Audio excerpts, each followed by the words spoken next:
"Get out of my house and never return," he thundered, his voice trembling with fury.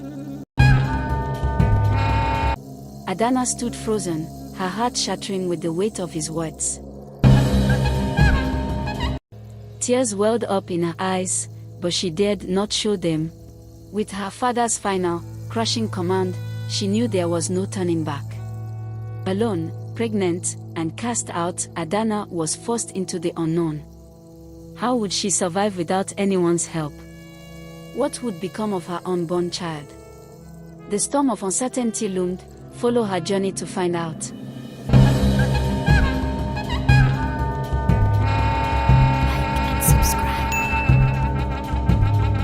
It was exactly this time 5 years ago that Adanna was sent out of the house by her father. Adanna's life had taken a turn for the worse when her father demanded to know the man responsible for her pregnancy. The name she mentioned stunned everyone: Chinedu, a man who was the epitome of respect and integrity in no kingdom. Chinedu was no ordinary man. He was a beacon of hope and pride for the community. Living abroad and only visiting during Yuletide, he was known for his generosity. He provided for the elderly, brought gifts for children, and treated everyone with kindness. Every young woman in the village dreamed of being with him, but Chinedu always focused on his ambitions, uninterested in romantic relationships. So, when Adanna claimed Chinedu was responsible for her pregnancy, disbelief spread like wildfire. How could someone as virtuous as Chinedu engage in such behavior? Chinedu himself vehemently denied the allegations before returning abroad. His denial seemed truthful to everyone. After all, he had a spotless reputation. The gossip spiraled out of control, turning Adanna and her family into objects of ridicule. People whispered cruel things. Adanna's father wants to climb out of poverty using his daughter's lies. How dare she taint Chinedu's good name? Adanna's father, overwhelmed by the shame and desperate to preserve his reputation, did the unthinkable. He sent Adanna away. "Leave my house and never return," he thundered, his voice breaking with anger and fear. With nowhere to go, Adanna wandered aimlessly, her heart shattered and her spirit crushed. The betrayal and rejection she had endured weighed heavily on her, leaving her lost and hopeless. Her dreams of a better life seemed like distant memories, now replaced by the harsh reality of survival. She eventually found herself in the bustling city of Onitsha, a place teeming with life but offering little comfort to a young, vulnerable woman like her. For days, Adanna roamed the streets, seeking refuge wherever she could. She slept on cold pavements, the hard ground bruising her body and spirit. Hunger gnawed at her relentlessly, forcing her to scavenge through trash bins or beg strangers for scraps of food. Many turned away, some offered pity, but most ignored her entirely. Her growing belly was a constant, undeniable reminder of her predicament, a silent witness to her despair and the life she was fighting to protect. One fateful afternoon, Adanna collapsed outside a small, busy restaurant, weak from hunger and exhaustion. A kind woman named Auntie Ifeoma noticed her and hurried over. "My dear, are you okay?" she asked gently, helping Adanna to her feet and guiding her inside. Seeing her fragile state, Auntie Ifeoma didn't hesitate to offer her a meal and a safe place to rest. Later that evening, after closing the restaurant, Auntie Ifeoma sat Adanna down to learn more about her.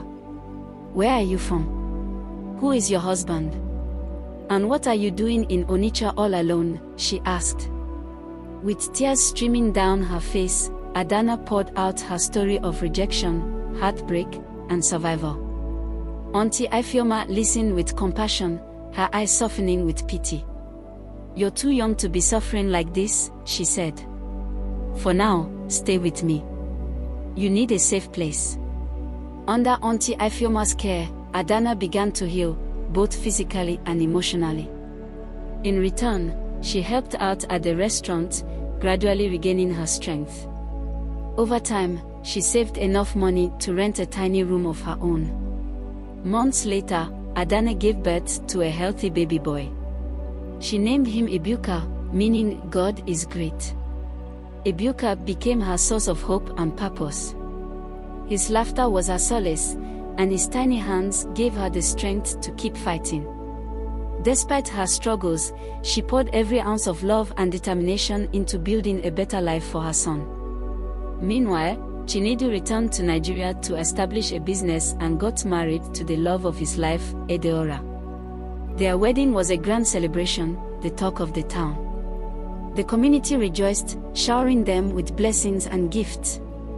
But 2 years into their marriage, the whispers began. When would they have children, people asked. At first, the couple brushed off the comments, but as the years passed with no pregnancy, the pressure mounted. It had been 5 years now, and still, Adora's womb remained empty.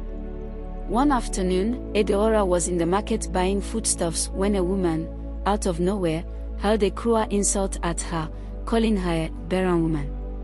The words cut deep, striking her heart and leaving her shaken.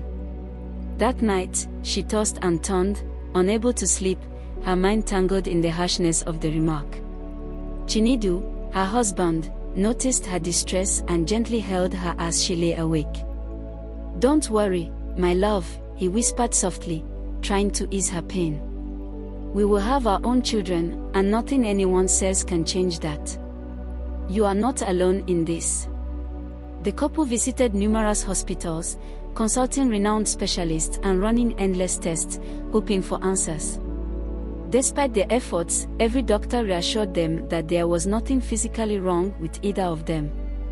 Frustrated and desperate for a solution, they turned to traditional remedies, visiting herbalists and elders who promised miraculous cures.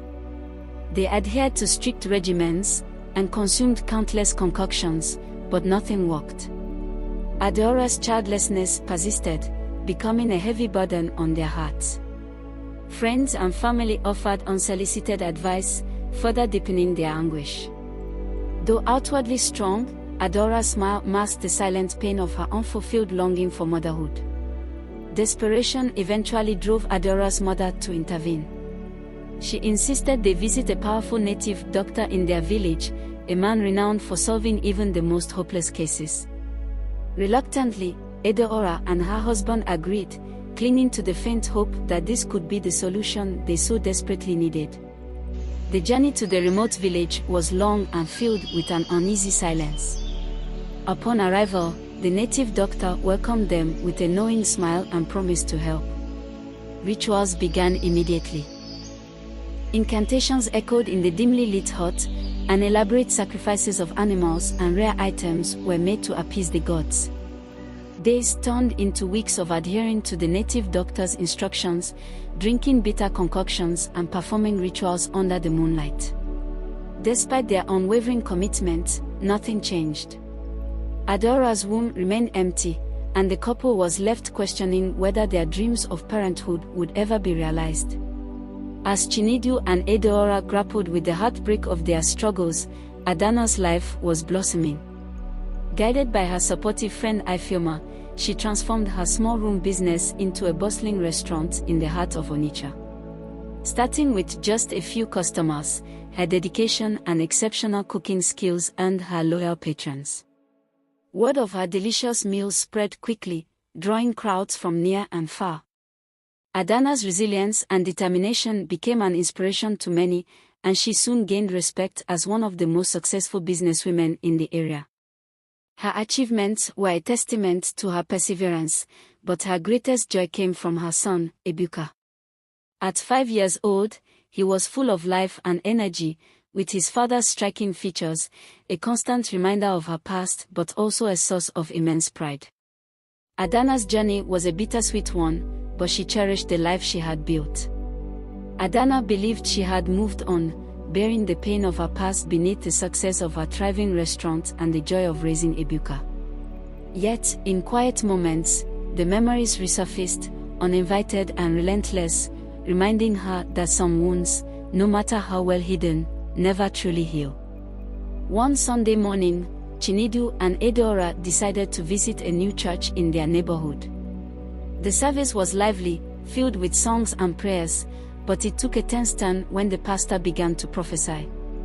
"There is a man here," he declared, his voice resolute, who denied responsibility for a child. The mother of that child suffered greatly, and her tears shut the heavens against you. Chinedu felt as though the ground beneath him had vanished.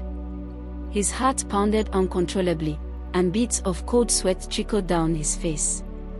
The pastor's words struck him like a thunderbolt, each syllable reverberating in his mind with an unsettling intensity. He couldn't shake the eerie sense that the message was meant for him. Beside him, Adanna clung to his hand tightly, her eyes wide with a mixture of fear and curiosity.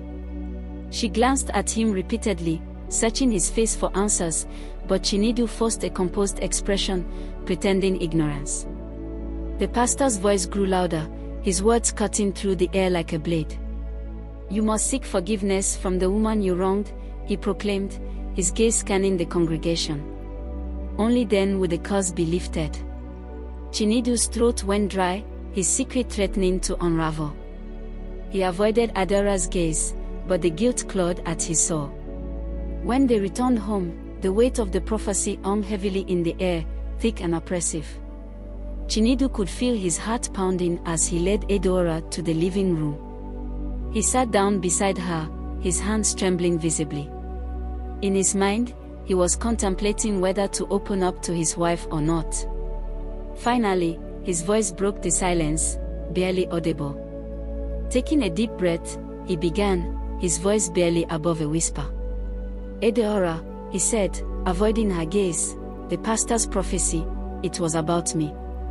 Adanna furrowed her brows, confusion flashing across her face. "What are you talking about?" she asked, her voice tinged with concern and curiosity. Chinedu swallowed hard, forcing the words out. "Years ago, I denied responsibility for a pregnancy. A woman I was with told me she was carrying my child. I denied her and turned my back on her. I never imagined it would lead to this." The color drained from Adanna's face as she processed his confession. Her initial shock gave way to anger and pain, her features twisting as tears spilled down her cheeks. "How could you?" she whispered, her voice quivering with pain and disbelief. Her hands trembled as she clutched the edge of her seat. "How could you do something so cruel, Chinedu? To me. To us." She cried bitterly, her heart breaking as the betrayal of her husband's past weighed heavily on her. Yet, as her sobs subsided, love and faith began to soothe her spirit. Though deeply hurt, she eventually forgave him, hoping they could move forward together. Haunted by the prophecy, Chinedu couldn't rest until he sought forgiveness. The search for Adanna was not only daunting but also deeply humiliating. He had to admit his past mistakes to people he had once dismissed, enduring scornful looks and biting remarks. Days turned into weeks before he finally found her, running a modest restaurant in a bustling part of Onitsha. When Chinedu and Adanna entered the restaurant, Adanna froze mid-step. Her heart thudded painfully as old wounds she thought had healed reopened. She recognized him instantly. Memories of rejection, humiliation, and the lonely nights she cried herself to sleep came rushing back. Nearby, Ebuka, her son, paused his plate to stare curiously at the strangers. His white, innocent eyes bore a striking resemblance to Chinedu's. "Adanna," Chinedu began, his voice trembling with guilt and uncertainty. "I've come to ask for your forgiveness." His words hung in the air, but Adanna remained silent, her expression unreadable. She glanced at him briefly, her face hardening, then turned her attention to the customers at her bustling restaurant. Ignoring Chinedu and Adanna's presence, she sent her young son, Ebuka, inside and coldly gestured for them to leave. Despite Chinedu and Adanna's repeated pleas, Adanna refused to respond. Their words fell on deaf ears as she maintained her icy silence. Realizing they were getting nowhere, they reluctantly left, burdened by the weight of their unresolved guilt. That evening, back in the village, Chinedu and Adanna sat together, discussing their next step. Adanna suggested seeking help from Adanna's family, particularly her father, Motsi Uche. Early the next morning, they made their way to Motsi Uche's house. At first, they were warmly received by the family, unaware of the purpose of their visit. However, when Chinedu and Edeora began pleading for forgiveness, Motsi Uche's demeanor changed instantly.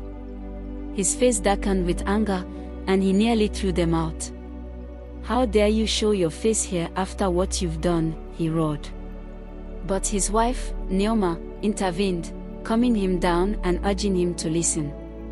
Reluctantly, Motsi Uche accepted the apology but warned, "The person you truly owe an apology is Adanna herself."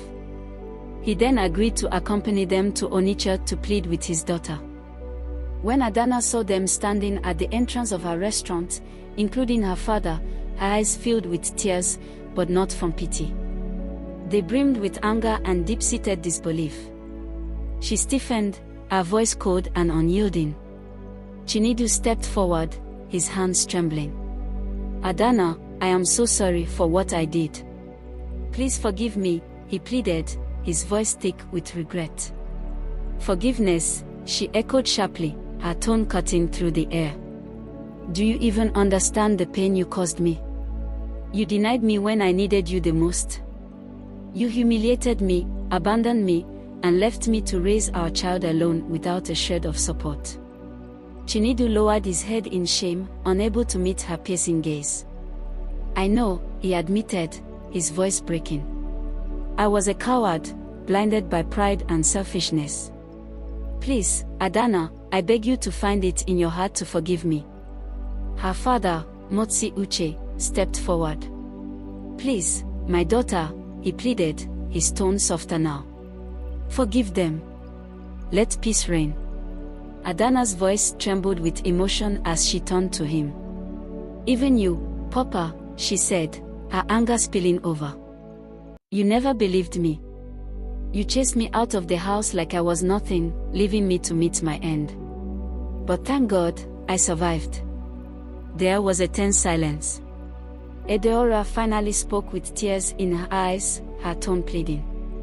"Adanna, I know Chinedu wronged you, and you have every right to be angry. But please, forgive us, not for us, but for the sake of our unborn children. Your forgiveness is the only thing that can bring us peace." Adanna's gaze shifted to Ebuka, who had wandered closer, watching the exchange with wide eyes. The boy had her eyes, but his jawline and nose were unmistakably Chinedu's.